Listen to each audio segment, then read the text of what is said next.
Hello and a very warm welcome to the Women's Rugby Pod. I'm Johnnie Hammond, and alongside me this morning, our new co-host in the chair again this morning, it's the England captain, Sarah Hunter, MBE. How are you, Santa? Are you? I'm all right, thanks, Johnny. I don't know whether you're going to get bored of doing that whole MBE joke ever. I'm not sure you will. Never, absolutely never. And I think, I'm sure the listeners and viewers will get in contact. I don't think they're getting tired of it either. Because we know these private moments, just how upset you do get if it isn't mentioned. So, I'm privy to that, and the people at home aren't. Anyway, the sun is shining up in Loughborough in the background there for our listeners. Tough few weeks, I'm guessing, in a pink and purple shirt for Loughborough Lightning.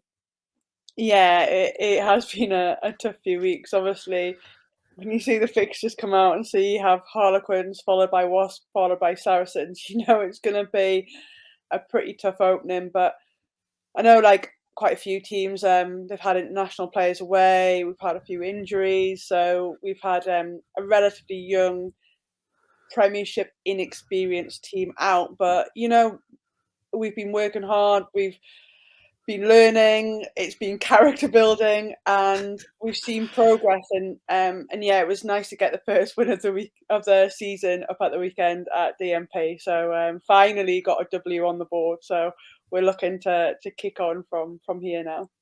Yeah, good stuff. How is Madam Scarrett? Yeah, she's really good. She's got she's in the gym. She's got one of these scooters, that I don't know if you've that you can kneel on and scoot around. So she's free. She's rolling around Loughborough campus, keeping up with all of the rehab that she can do and bike sessions and stuff. So she's doing really well. She seems in good spirits. She pops into the club room and catches up with everyone. So yeah, no, it's nice to see her face around.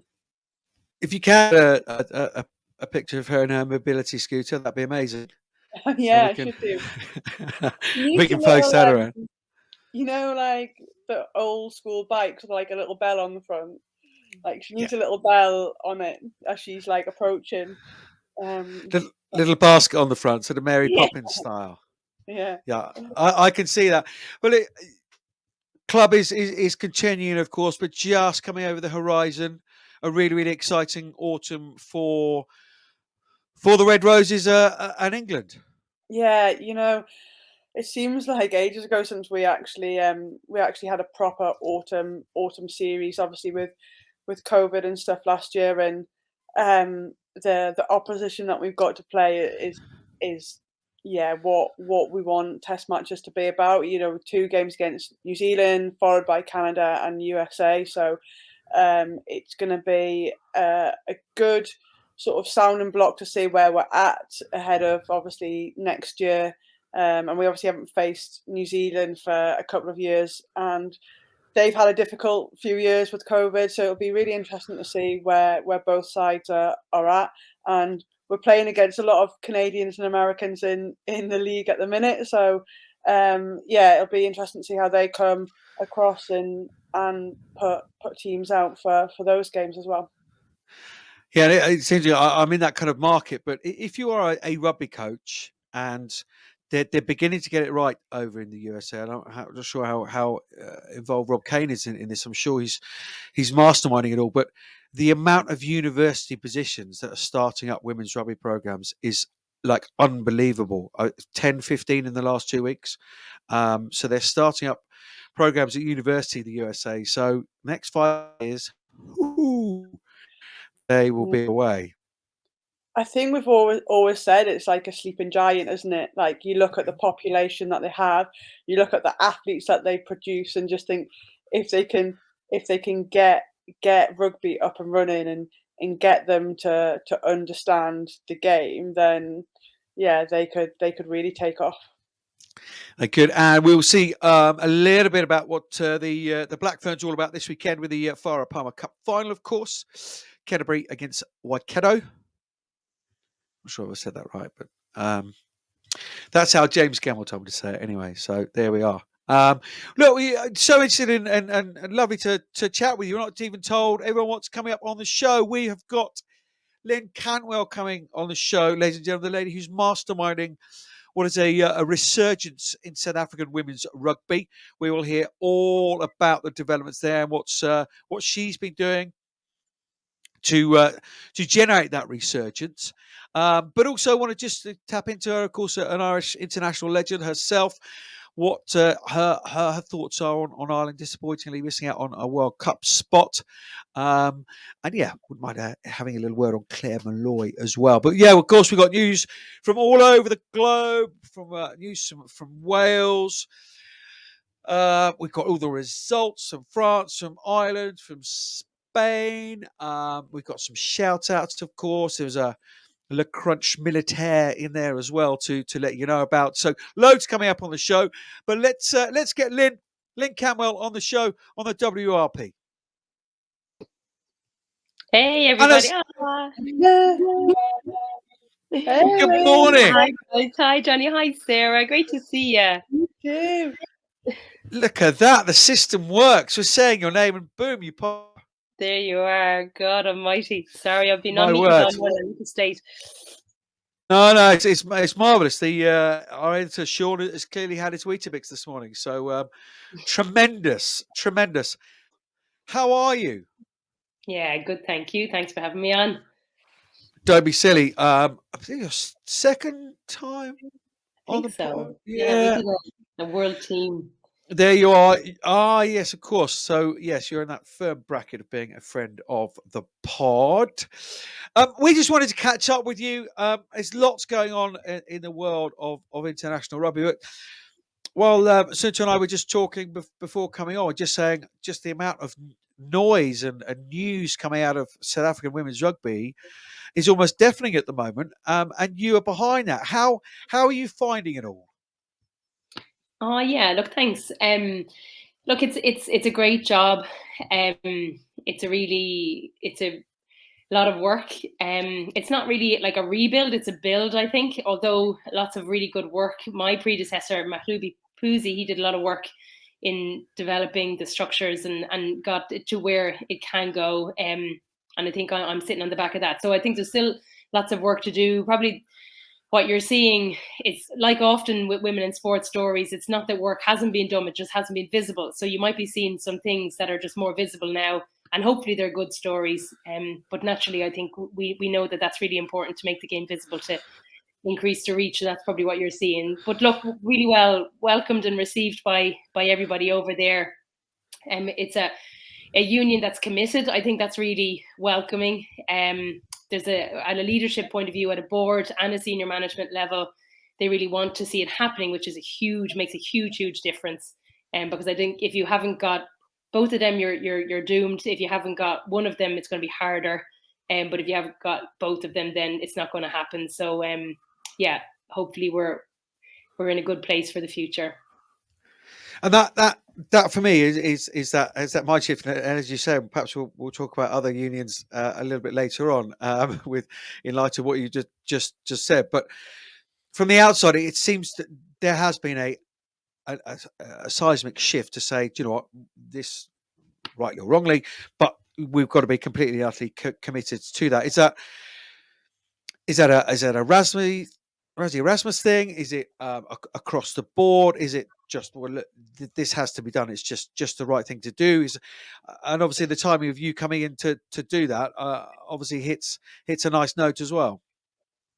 Yeah, look, like Razzie went into Director of Rugby after the 2019 World Cup, and I suppose the game is part of his remit, and he would have been instrumental in saying the women's game is a necessary priority. And Charles Vessels, like, they're both of my bosses, and he's the general manager, and they're most certainly committed to the game being second strategic priority, and making sure that we follow and deliver up on that. But that's driven by, like, Yuri Rue is the CEO, and the board obviously support that.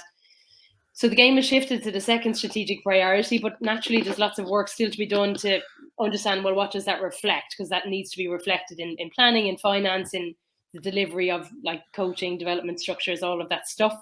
and in South Africa, there's 14 provinces, and naturally all of them have CEOs, and they're all their own independent entities as such. So our work will be with all of those provinces to make sure that they have a women's rugby action plan, and they're committed to it being the second strategic priority, and all of that just kind of governance and framework building stuff, which is necessary in women's rugby and sport to make sure that we're in this for the long game. It's not just a short-term approach. I can't wait to see you as a water carrier, and then doing tweeting an hour-long videos after your autumn test games. No, I joke. Lynn, what was when you arrived, physically or not? What was top of the list? What were the 2-3 things that were top of the list you identified? As you say, this evolution rather than revolution. Look, we've done some work. So we had some insights gathered from the year previous around what was the current scope of women's rugby in the game, what were other countries doing, and where the gaps were as such, and that was just kind of a kind of performance gaps analysis, really. And I think what's relatively simple in the women's game is that what we're trying to create, and if we're just talking about performance based as opposed to participation, like we know what the critical success factors are of performance environments, and like I said, they're leadership and planning and finances and coaching and support staff and medicine and development pathways. So I suppose if you map where you're at with all of those against what the gold standards are or what the current world number ones are doing, then you kind of get your benchmark. And I think even since we did that was kind of 2 years ago now, there's more information about what those benchmarks look like in other sports, and there will soon be in World Rugby, which is really exciting.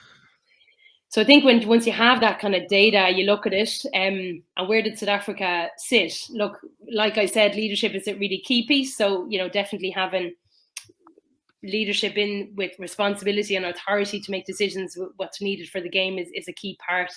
Like the planning of how do we get there, the financing underpin it is harder to do.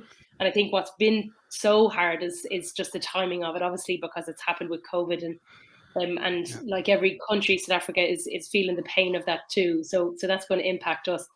But like all the other things you can work on is like, what are the development pathways? What's the infrastructure? Who's the personnel? What's the coaching quality like? And then the big pieces around, how does the country perceive the women's game? How do we look at that? How do we tackle that? How do we position it so that it's a game that young girls can see as that there's a future in it for them, that their face is reflected in what they do see, and they see it as a game that they can go to be safe, be welcome, be warm, and have an opportunity to learn and grow as a young woman and as a player. So there's lots of work in there, and I know there's like loads of priorities, and I think Sarah will get this. It's hard to go at this in priority mode because there's so much. It's an ecosystem, and I think my brain is quite broad. Like I just think a lot, so I probably find it hard sometimes to only just prioritize. So we've tried to start loads of things, and then just kind of manage them as they grow. And probably the big priorities I would say would be leadership and performance environments. I think they're the biggest things that we're working on at the moment to try and give the girls the ABCs to be able to train and develop. I just want to ask one more thing. I think Cynthia wants to dive in and grill you as well. Paxman, like she's like a bulldog, I tell you. This new co-host.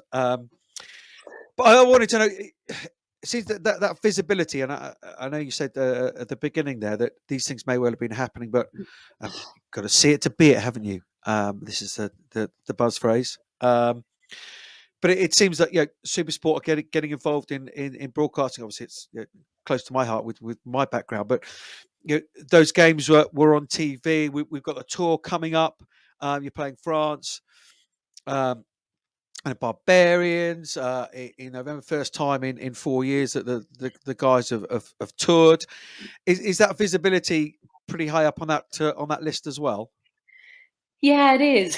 I think it is for the reasons of, look, we're trying to attract young girls. Young girls consume information through social media now, Yeah. and it's a really easy way to reach. So I think that's an obvious one. It's a low hanging fruit type of an approach, as well as the fact that there's so many great stories to tell of the girls and the setup and trying to make it visible. There's a huge piece in kind of women's sport, and the progress towards women's sport is an inclusive piece. It's like, if you haven't felt included in your sport up to a point, and you may not covertly know what that is, but like, if you don't see yourself in a picture, if you don't see yourself in an advert, or if you don't see yourself in an interview, then you're not going to think you're included or there's a future for you in the game. So I think being able to get the games broadcast, for one, obviously it increases the reach to try and get sponsors. We haven't got a national team sponsor for the 7s, 15s or the 20s yet, and we definitely want to. So that's going to be really important to increase the reach for the sponsors to be able to kind of leverage their commitment. But like, at a fundamental Good level, plug. Well done. Good plug. Yeah. Sorry, carry on. We said to Andy we would get that in, didn't we? We said to Andy we would get that in. So no, you crack on. And if you want to sponsor the Women's Rugby Pod alongside the South African Women's Programme, you carry on. So no problem at all. There we are.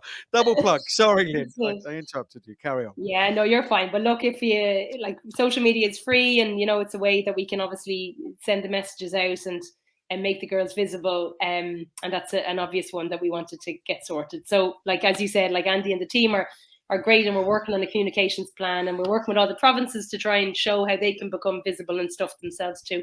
Like, I say that with a little caveat though, and I'm sure Sarah will agree, is that I think we need to be responsible about what we of the role of social media, and I think we need to be careful that the culture that we're creating for young girls coming through is not one that they're motivated by what they look like externally on a platform. We know that what's necessary in order for girls to perform at the top it's hard to do it. So you need a lot of internal motivation, and you don't get that through what you look like on a platform. You get that from inside and the people around you. So I think hopefully by building a culture whereby, we use the mechanisms through visibility to grow the game and the reach and so on, and spread the word, but protect the girls as well, to make sure that they don't attach their value to what they see on social media, because sometimes there can be a disconnect between what's real and what's not. Yeah, I think that's so important, isn't it? Especially like when you just don't talk about rugby, how their lives are around social media and how young people interact and communicate with one another. And it's a great tool to have, especially I think for women's rugby. But just, yeah, you're absolutely right, Lynn, about how you manage that, not just from a rugby perspective, but how you manage that from them as the person and the individual and how they see themselves generally. It's such a tough one to balance out, isn't it? Yeah, no, it definitely is. And it sounds like this. Oh, do you want to go, Johnny? No, you carry on, Sunta. The less I talk, the better for the listeners. I think just listening to hear you talk about what's going on in South Africa, what you're trying to do, I think just for the game as a whole is really exciting. That it sounds like you've got some really good people that are behind you wanting to drive the game. And as you said initially, it takes a group of people to do that, because if you don't have that buy-in, then you're almost hitting your head against a brick wall, or it's a very long upward hill struggle to get to where you want to. And just on that, I just wondered, like, obviously that you're saying about sort of you're now in this building phase, whether you've had or you have personally set targets for South Africa national team to reach, and if you have, like, do you mind sharing them, or what they are, perhaps? Yeah, no, look, that's a really important question. And like, it is hard. Look, I think for the World Cup next year, we're in a difficult pool. We're obviously playing England and France and Fiji, which are going to be really tough 3 games.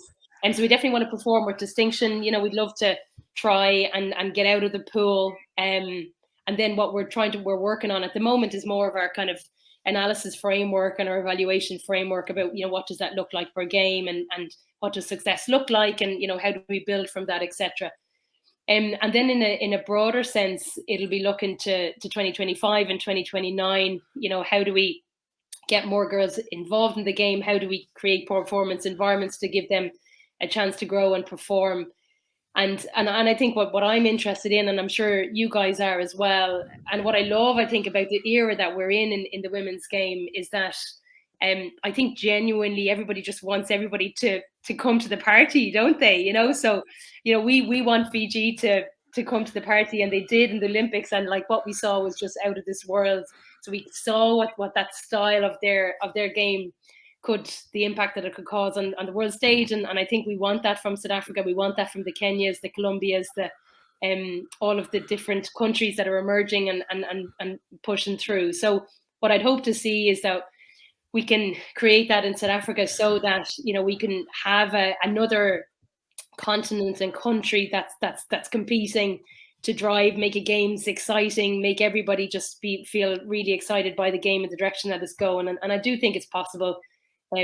But it's going to take an awful long time, and not an awful long time, actually. I think it's just going to take an awful lot of work, but hopefully we can do it.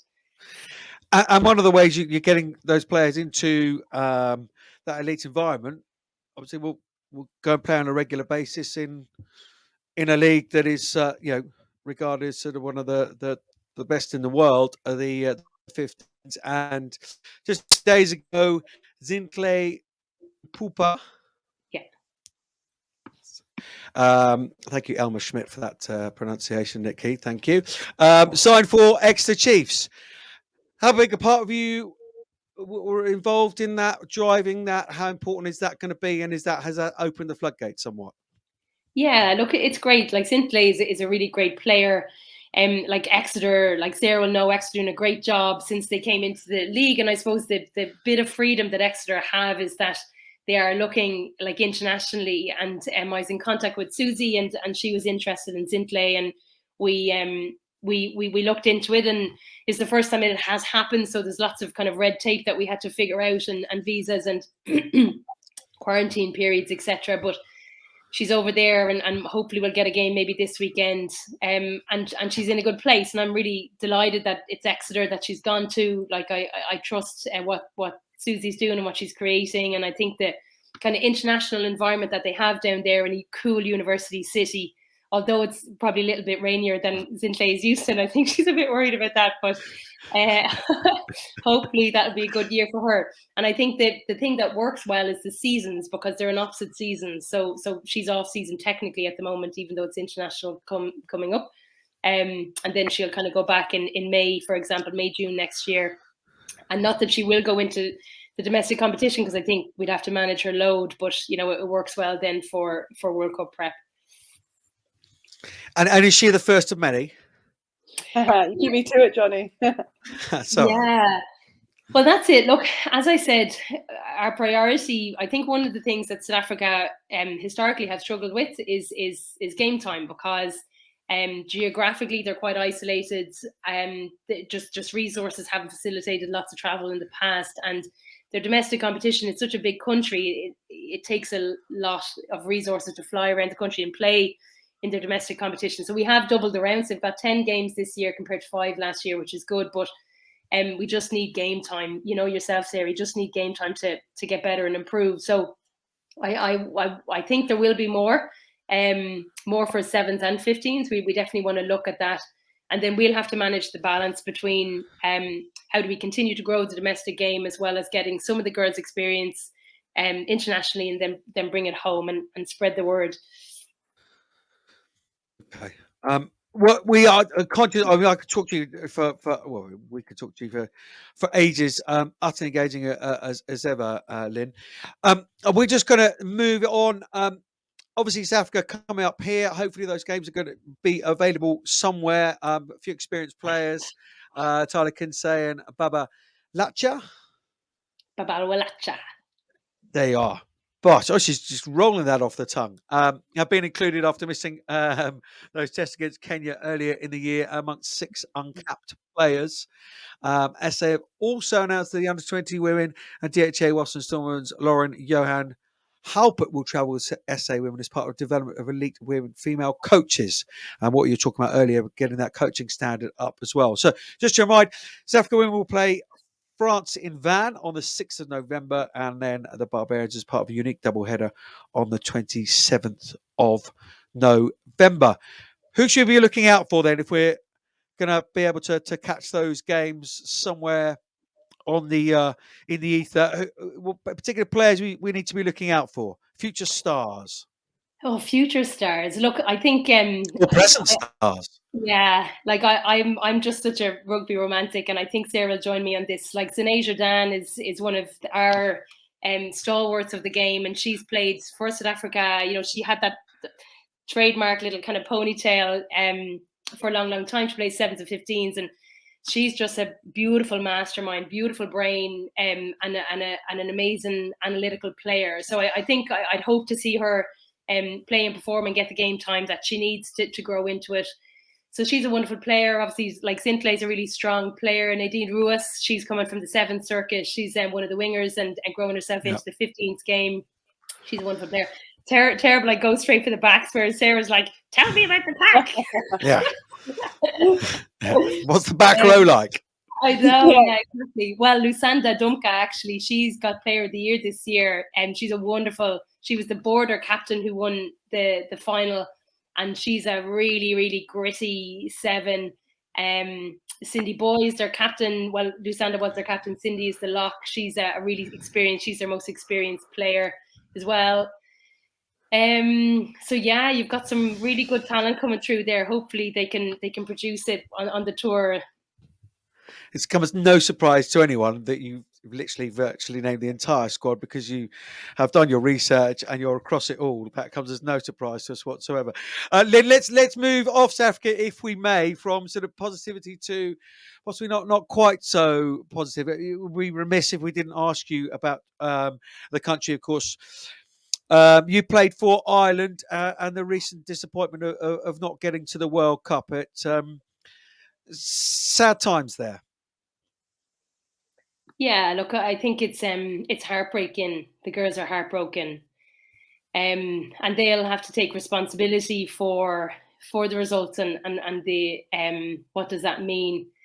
Like as a former player, like it's heartbreaking as well. And I just think it's important that we don't look away from this. I think, we'll know the historical backdrop, and I just really encourage people to try and keep their finger on the pulse with what not's going right, to try and make sure that it gets rectified and gets turned around, and just hope that happens. But yeah, look, I think there was lots of discussions in our community, like our former player group, where we're still connected, and people are disappointed with it, because this is the end of a cycle. I think formally now this cycle hasn't done well, and there needs to be some hope as to what's going to happen in the future to ensure that it's turned around. Because I think, look, Sarah will agree, and you'll agree, Johnny, I think Ireland should be at a World Cup. What's that going to mean? Being out of a World Cup cycle and losing out on those games, that's probably 2 years that's gone down in the experience that all the other countries gain, etc. And we don't want to see that. And I think there's some wonderful players.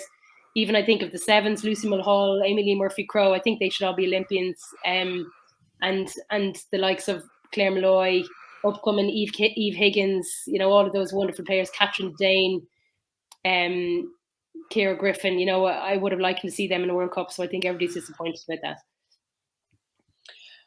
Maybe on a more happier note, Claire Molloy, obviously, like you've had the pleasure of playing with her at club, and not so much you probably playing against her, and a wonderful human, but obviously from a fellow Irish person. Just talk to us about Claire Molloy. Yeah, like total love eyes when I think about this girl. And I did really play against her once, Sarah. She popped up in the centre at Bristol when I was playing with Richmond. I was like, cool. Scored about 3 tries. No, look, Claire Molloy is one of the most wonderful humans I've come across in my life. And obviously, like Dr. Like I remember when she came onto the scene, and I was about 28 and she was probably 19, 20 or something. And I was standing in a 10 for some reason. It was that season, that madness. And she was a flanker. And she kept on hitting me, you know. And I remember turning around to Goose going, like, she's offside. Could you actually teach this new player the rules? And I was, then he was like, no, she's not. She's just really fast. And I was like, this is terrible. All right, who is this person, you know? But anyway, she's just so blistering and she's incredible. She's so analytical. I love her brain. She, like Sarah, only you can know what a mastermind she is at the breakdown. And she's the godmother of my boy, and I love her dearly. And I really feel sad that she's not going to play with Ireland in the future. But I think I was happy for her to pull the plug when she wanted to, so that she can make sure that she knows how much of a wonderful player that she was, and whatever was happening with selection and she wasn't getting selected. And you know, we'll all have our opinions about that. And I just hope that she'll reflect on her journey is just the incredible impact she made on the world game, because she did. And she, I'm sure, was a nightmare to play against as a flanker, Sarah, was she? Oh yeah, I mean, like, she is probably one of the world's best sevens there has been. Like, she just, so every time you come to play against her, the analysis was all about Malloy and how to stop her, and very rarely you could do. That's how good she was.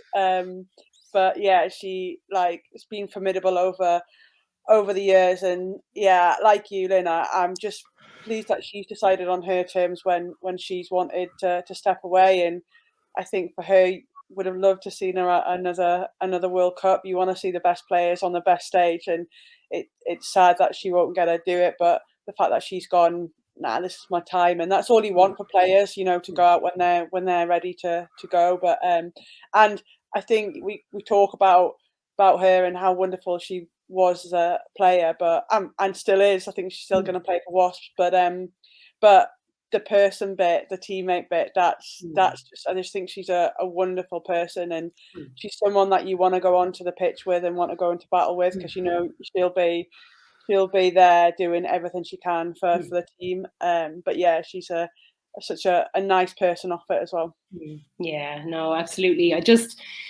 She's the type of person, to go back to the social media piece we were talking about earlier, you know, she's the type of senior player that you want around to kind of show girls that you can be just exceptionally talented and not have to talk about it to gain your value, you know. She's that type of influence, experience. Like I value experience so much. Like, as a senior head, you know, definitely in test rugby and representative rugby, how important senior heads are to be able to get your results, you know, and manage your game, etc. And I think maybe that's something that Ireland lacked in this last kind of 2 years, is just the value put on game management and how strategically to position yourself around the pitch and what needs to be done at certain times. And I think that's what she brings. But such a wonderful person, absolutely exceptional. And she's a doctor. She's going to hopefully be a pediatrics consultant in the next year or two, and she'll be wonderful. And we won't lose her to the game. I'm interested in see what she'll do. You know, I'm not too sure, will she coach?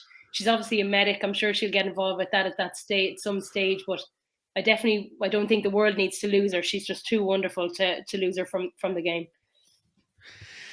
So you're a bit of a fan then? Lynn, that's brilliant. What a lovely way to round things up. We will get on with no doubt 1,000 more meets and Zooms and all the rest of it. We will continue to watch on with great interest, and we're only seeing positive things coming out of South Africa, and perhaps we'll catch up over the November period as well. But yeah, congratulations on your start of getting your legs under the South African desk, and long may the progression continue. And thank you so much for joining us today. Oh, thanks, guys. Thanks a million for having me. And there she goes, Lynn Cantwell. I mean, as much as she's talking about Claire Molloy there, she's a lot of that is true of herself, isn't it? The analytics of the game, about substance and not particularly about the spectacle, and a wise head on the field. She is exactly the kind of person that you want involved at the top level of the game, isn't she? Oh, absolutely. I mean, you just look back to the Grand Slams that Ireland won, the semi-final that they got to in a World Cup, and Lynn was fundamental to those.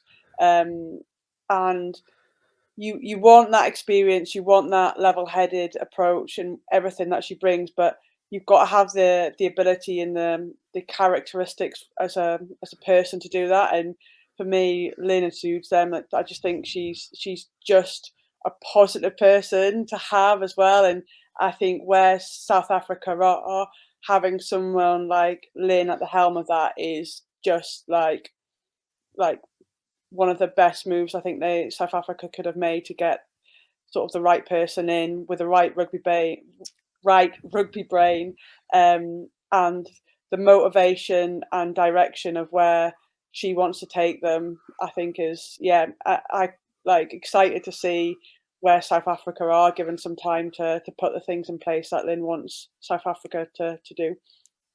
Yeah, I couldn't agree with you more. And it's no, but she's a really, really lovely human being. I haven't spent a huge amount of time with her, but just a really lovely human being. And actually, what are we? We're a human being 100% of the time, and a rugby player or a rugby aficionado or whatever only part of the time. And actually, getting the right human beings involved is critical. And I think it's an absolute masterstroke from the South African Rugby Union. As you say, we will look on with interest.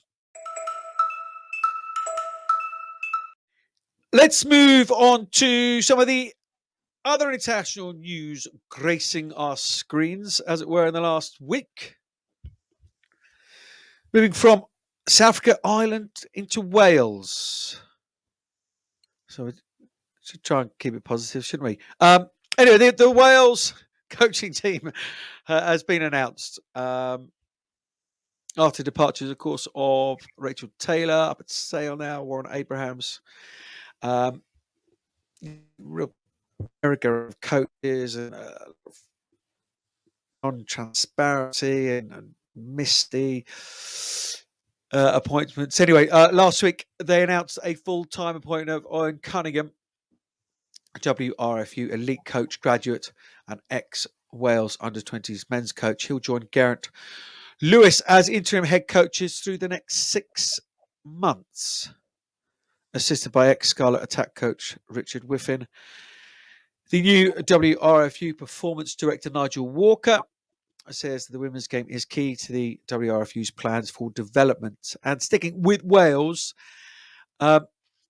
this week the chair, Rob Butcher, used his address within the annual report to insist the improvements will be made and errors rectified when it comes to the women's games. Wales have endured a troubled time with their senior side, having not won a game in 2 years. In November 2020, WRU named Warren Abrahams as head coach, Rachel Taylor full-time women's national skills coach. However, Taylor, as we know, resigned just before the Six Nations, and then Abrahams left by mutual consent 4 months later.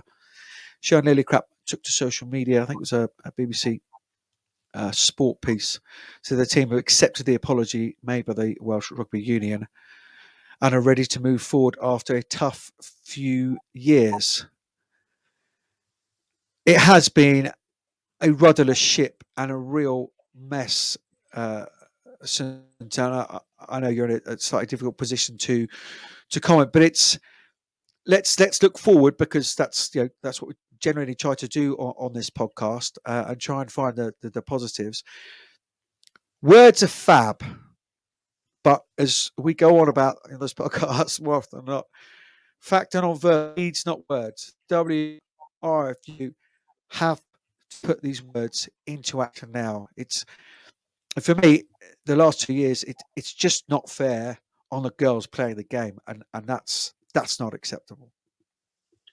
Yeah, I like you say, it's about moving forward. I think you can talk a lot about what has or what hasn't happened, but you like to think that the statement that they've come out and made, they've got new people in charge now, that not just from a coaching perspective, but at sort of board level, at the decision making level, that actually decides who gets what support, probably financial, who gets funding, etc., etc. And they've come out and they've made a big thing about saying we recognised we've let women's rugby down.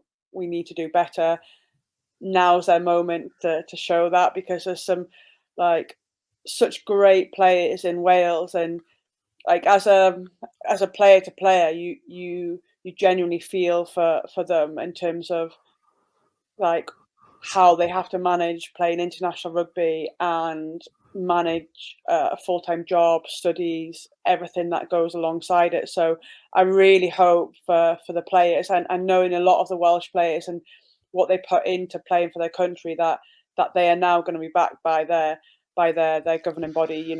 They've said it, they've come out and said they need to do better. Now is the time to see that they do it, and I really hope that we do, because we know Wales of old, how competitive they are and what they can do on the international stage, and it'd be great to see Wales back there to what we know they can be.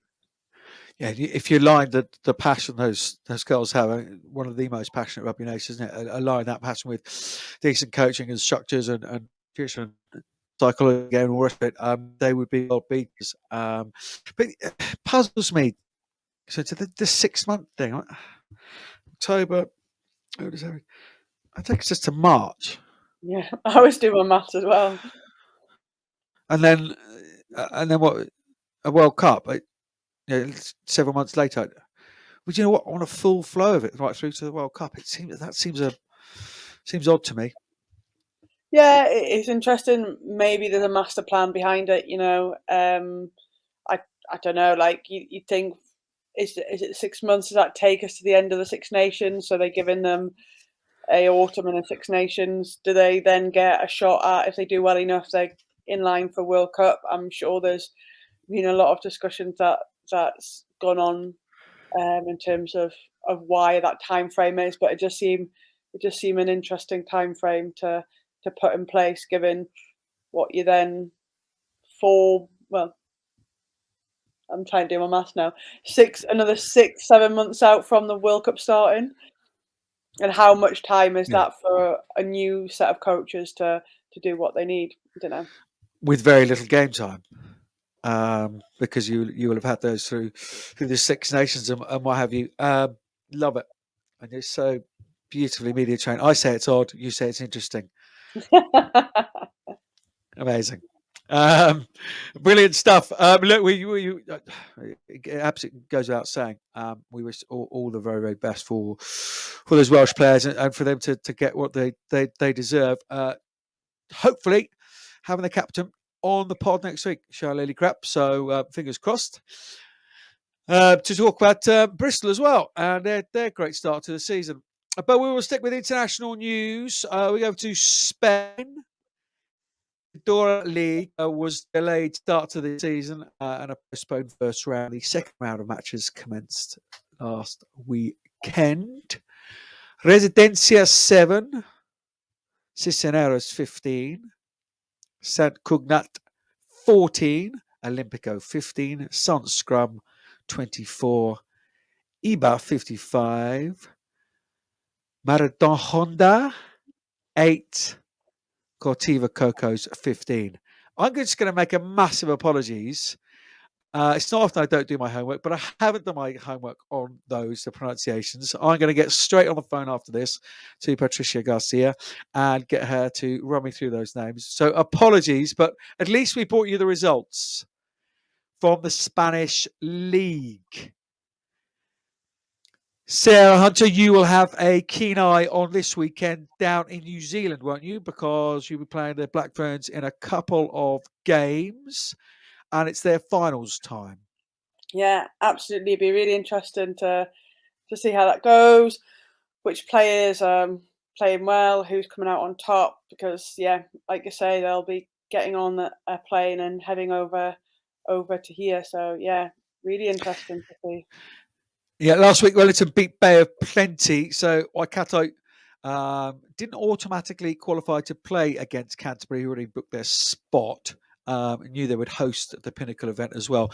At the weekend, Wellington went down 10-26 to Waikato. Therefore, the Premiership final will be defending champions Canterbury against Waikato. Northland lost by a single point, 26-27 to Hawke's Bay. That makes Hawke's Bay meet Manawatu in a championship final. And then they had a warm-up friendly. Canterbury saw down 7-25 time before pulling back a strong second 40 minutes, 31-5. So just getting a bit of practice in before that final. Again, hoping to have a champion on the pod next week. You're not going to put your money anywhere else but Canterbury, are you? You never know in finals. Stranger things have happened. Sportsman's bet. Not allowed to bet, Johnny. Okay. I'm going Canterbury. I've got to play it. Well, hopefully play this within a few weeks. Don't want to. Sarah Hunter's going for Bay of Plenty, who aren't even in it. Well done. Brilliant.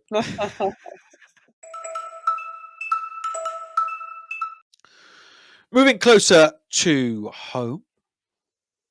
Another round of Premier 15's action. Round 4 happened at the weekend. Bristol, 4 from 4. Maximum points. Continued their impressive start. Phoebe Murray on the score sheet again as they beat Sale Sharks 27-17.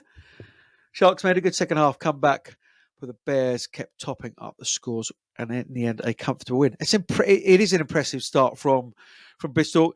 You often get, don't you, with a new coach, a bit of a bounce in the step and what have you. But this is more than that now, isn't it? 4 games in, 4 wins.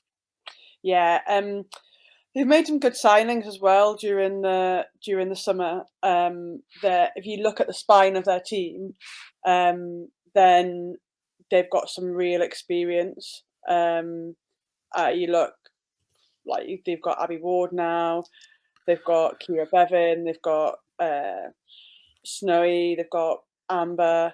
Yeah, they've got some real key up in the pack. They've got Burner. They've got some real good quality players that everything else fits around. So there's no surprise that they're doing well. I think over the last few seasons, they've almost had players not always been fit, not always been available. So yeah, it's no surprise to see that they're doing well. Yeah, I agree with the injuries come out. The likes of Amber Reid, and as you say, Sarah Byrne. Kira Bevan was out a huge amount of time last season, wasn't she? Yeah. Exeter Wasps, big old game for Exeter, backing up that win over Harlequins, 23-13. Exeter won down at Stanley Park. Heavy weather conditions created lots of turnovers, some really intense periods of open play. But Exeter kept a resilient attack that saw them come from behind to beat Wasps. And we spoke about her earlier, didn't we, for pronunciations? But Patricia Garcia came into the game and it was one of those substitutions that almost changed the game, real injection of energy, and had game management as well. And Danica Menin, a lady you'll know well, hell of a score from her. Yeah, on Try of the Week, I think. Exeter have built a really good squad down there. I think, I don't know, you look through the team and I think 90% of them are all international players. So there's no doubt that they're doing well. And it's such a tough place to go and play down at Stanley Park. The travel, everything that comes with it, they've made it a bit of a fortress down there. So it doesn't surprise me that they picked up another win at home. Yeah, I did a sort of Women's Rugby Data did a team sheet, and it's League of Nations, isn't it? It's almost like a Harlem Globetrotters in terms of the internationals and what have you. But yeah, she's picked up some really, really tough customers, and all the best to them. Yourselves, first points of the season for you guys as you came over DMP 59-0. As you said at the top of the show, good to get the victory. How about the performance? Yeah, I think it was definitely a marked improvement, a performance of how we wanted to play. So yeah, it probably ticked a few boxes, a win, and yeah, definitely moved in the right direction. As always, still things to fix up, but you don't mind fixing things up when you're winning, that's for sure. Did he not? Harlequins, Gloucester, great game, wasn't it? Really was really exciting, intense game of rugby. Gloucester Hartbury started brilliant. Kelly Smith with her third touchdown of the season, and then seesaw, wasn't it, on the scoreboard? Tell who else but Shauna Brown. 78th minute 78th minute try from a normal try range for Shauna. Less than half a metre. Yeah, she's got a knack of popping up, hasn't she, at critical moments. And this is what we've talked about. I mean, I do feel for Gloucester, Hartbury. It looked like that they were gonna get their victory against Quins, but I think the fact that they're close games shows how much the league is pushing on, and it goes down to the wire with games these days. Yeah, it certainly does. Worcester, really good performance from them. We're down 34-5 to Saracens. But yeah, they played some really nice stuff, Worcester, and continue to grow and grow. But Saracens, they're able to convert with Charles Minotti, Clapp, Lackenbua, Zoe Harrison, Bobby Cleal, and Kat Evans as well. They will continue to get better and better and better, won't they, Worcester? Top 6 side for you? I mean, hopefully not better by next week or this weekend. That's who we've got. I mean, I'd love to see them get better, but just not too soon. But no, you look at the team that they've got and some of the performances that they've had this season and some of the score lines, and I know Joe Yap and Sean Moore are doing great things, and they've now got Bird or Lisa Burgess in their coaching team, so they've got a great coaching set up to help. Yeah, I'm just sorry. So there's a postman knocking at my window while I'm trying to record an International Women's Rugby podcast. I mean, it's extraordinary. The DPD not know about these things. No, exactly. I'm so sorry for putting you off, so carry on. No, I've completely lost what I was saying. Worcester, yeah, they've got great coaching set up. They've got real good players. You speak to any of the girls, they love being there, and I can only see them going from strength to strength. But like I say, just not in time for Saturday.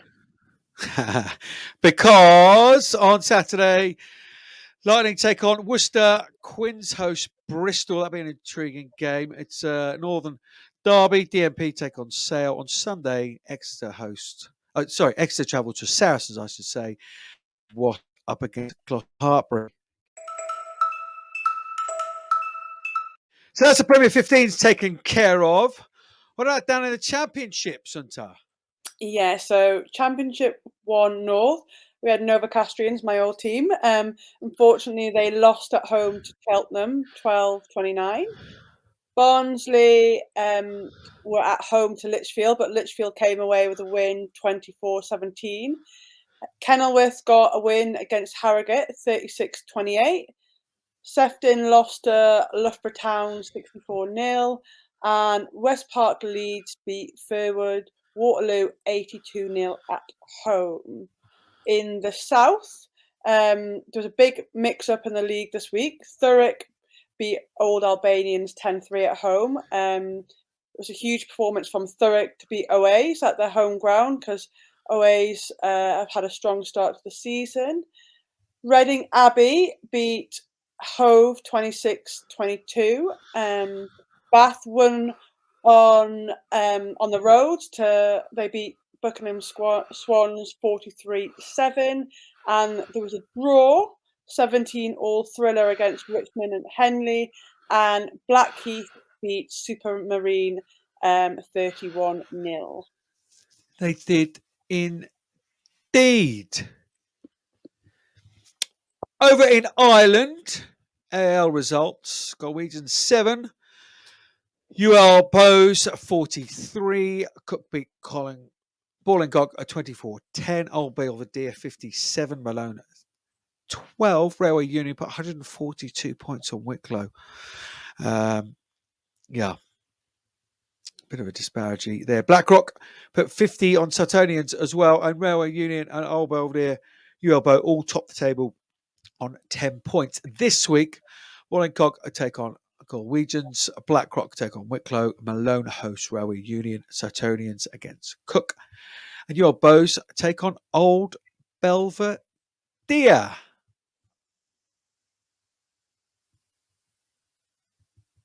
Down in Portsmouth, meanwhile, in the week, I heard it was a tremendous game in Le Crunch Militaire. There certainly was. The UK Armed Forces beat the French forces 27-14.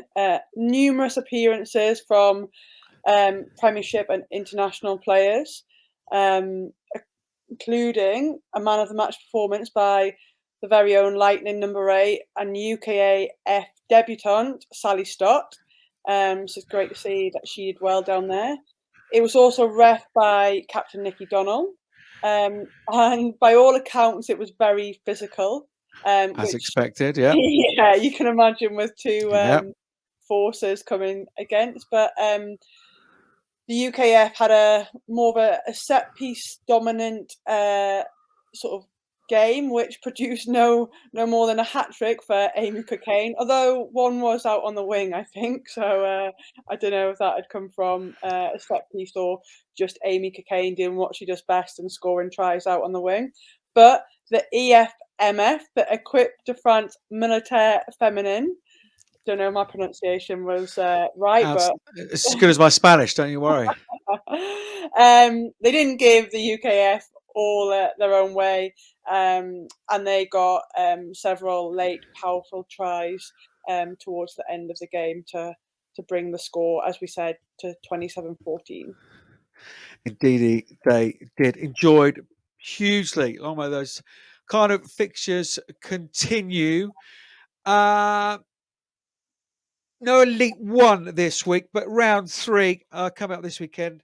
Pool 1 matches: Stade Francais against Lens, Stade Toulon against ASA Roumelard, Stade Rennais take on Grenoble, Bobogny 93 have the bye. Pool 2, Lille take on Bordeaux, AS Bologna hosts Lyon, Montpellier against Blagnac, Chili Manners have the bye. Stade Toulousain top pool 1 with 10 points, and Black joint top of 2, both with 10 points.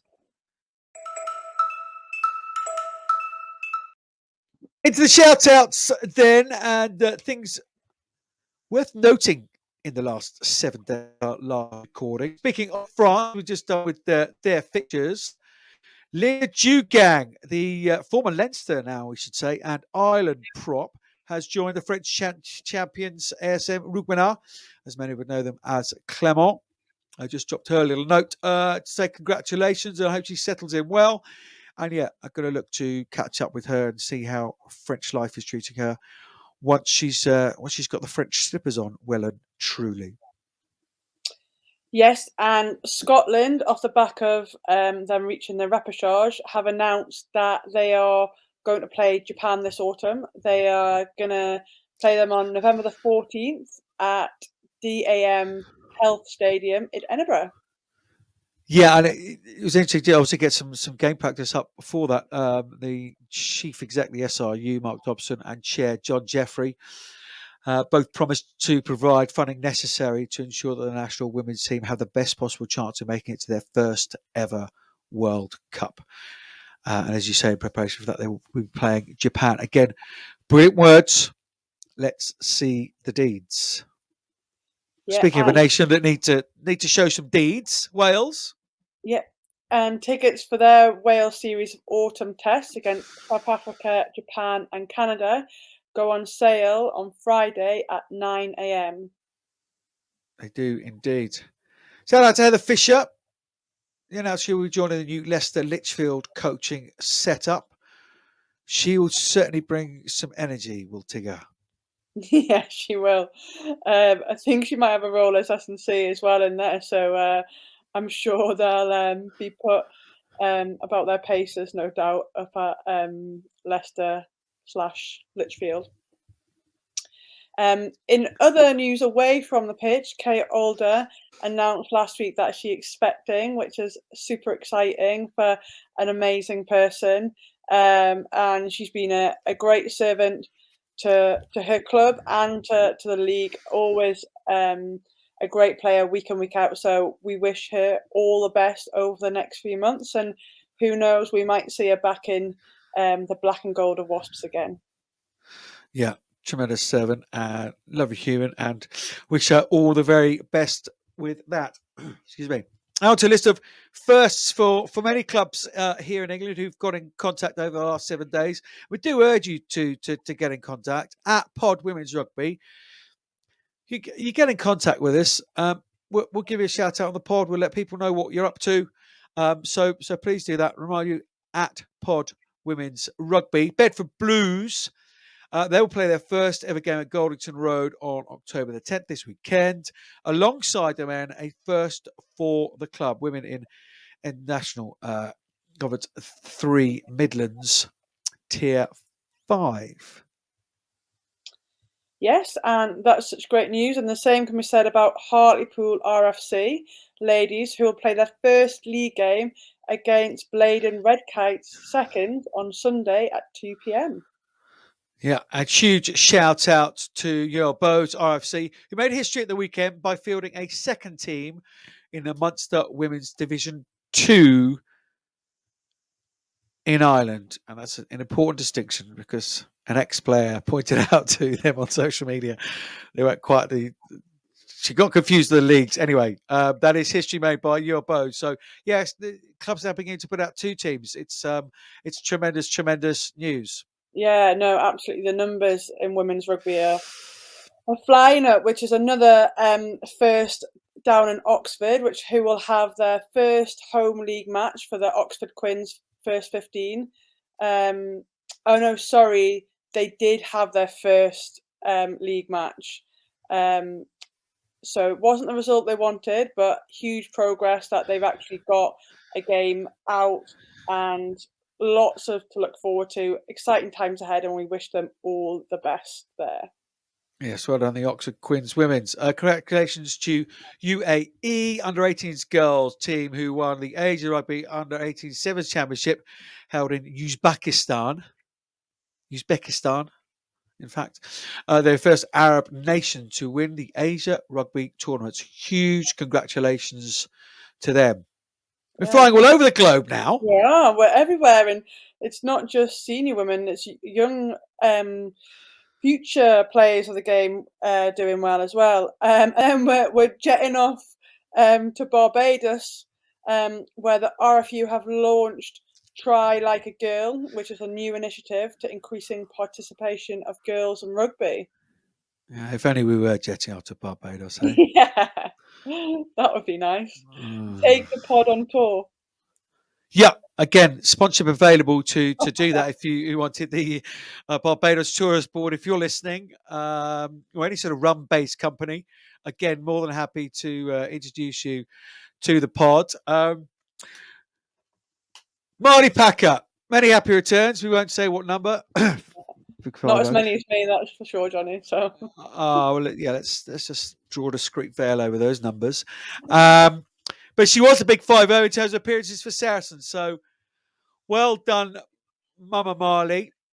And our final shout out has to be to our very own Sean Phelan. And fill your boots. See, if you're an active rugby player in England, get onto this website. In fact, if you're in the UK, get onto this website because it basically connects people together, players, teams, people who haven't got a fixture. And he's launching a brand new website today, grassroots based through the social networks that will help more teams happen and unite clubs across the UK. Register for free at fybrugby.com. That is Fill Your Boots, FYB, rugby.com. Brilliant initiative. We wish Sean all the very, very best for that. One of the good guys in this game. Well, it's been an absolute pleasure, Sunta, to have you on. We've had you far longer than we anticipated. I wonder if you get told off for that. But England announcement later this week. Hopeful? Yeah, hopeful.